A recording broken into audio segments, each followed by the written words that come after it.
தமிழகத்தை பொறுத்த வரைக்கும் பல ஆண்டு காலமாக இது ஒரு காங்கிரஸ் ஸ்டேட்டாக இருந்துச்சு. காங்கிரஸ் மாநிலமாக, காங்கிரஸை விரும்பக்கூடிய ஒரு மாநிலமாக தமிழ்நாடு பல ஆண்டு காலம் இருந்திருக்கு.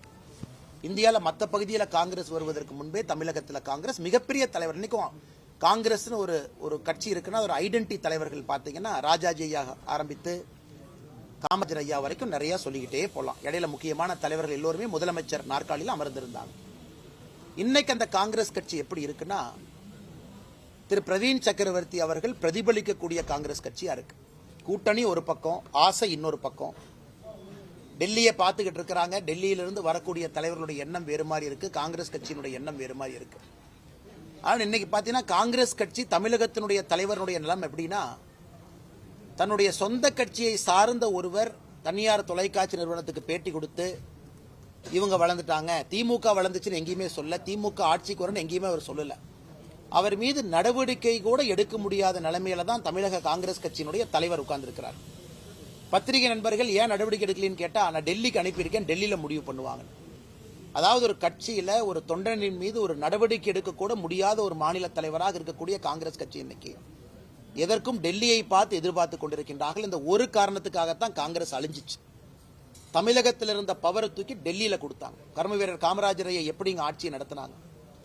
அதன் பிறகு இந்திரா காந்தி அம்மையார் டேக் ஓவர் பண்ணதுக்கு அப்புறம் கர்ம வீரர் ஐயாவை தோற்கடிக்க வேண்டும் என்கின்ற ஒற்றை காரணத்திற்காக 1972 தேர்தலில் திராவிட முன்னேற்ற கழகத்தினுடைய கூட்டணி 234 தொகுதியில் ஒரு தொகுதியும் கூட காங்கிரஸ் நிக்காம 1972 பாதி பாராளுமன்ற தொகுதியில் காங்கிரஸ் நின்னாங்க. அன்னைக்கு ஆரம்பிச்ச வீழ்ச்சி காங்கிரஸ் இங்க இருக்கு. நான் காங்கிரஸ் கட்சியை பத்தி கமெண்ட்ரி கொடுக்க வேலை என் வேலை இல்லைங்கண்ணா. ஆனால் நிச்சயமாக காங்கிரஸ் கட்சியினுடைய வீழ்ச்சி தமிழகத்தில். ஆனால் இன்னும் அவங்க பாருங்க, 63 சீட் காங்கிரஸ் நின்னாங்க 2011. அதன் பிறகு 40 சில்லற சீட்டுக்கு வந்தாங்க.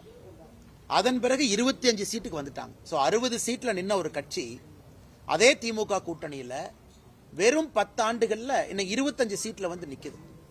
ஆனாலும் காங்கிரஸ் கட்சி இன்னைக்கு பேசும் பொருளா இருக்கு. காரணம், தேவையில்லாம பிரதமர் மீது வைக்கக்கூடிய அவதூறான பேச்சுக்கள் எல்லாம், பாராளுமன்றத்தில் ராகுல் காந்தி அவர்கள் செய்யக்கூடிய சில தேவையில்லாத விஷயங்கள் எல்லாம். அதனால இன்னைக்கும் பிரவீன் சக்கரவர்த்தி அவங்க சொல்றத சொந்த கருத்துன்னு தான் காங்கிரஸ் சொல்ல போறாங்க. அவர் சொந்த கருத்துங்க, ஆனா கேட்டா all India data analytics wing head அப்படிம்பாங்க. அதனால இது காங்கிரஸ் கட்சிக்கான பிரச்சனை. காங்கிரஸ் கட்சி எப்படி இருக்கு அப்படிங்கிற மக்கள் மன்றத்தில் என் கருத்தாக இதை நான் வைக்கின்றேன்.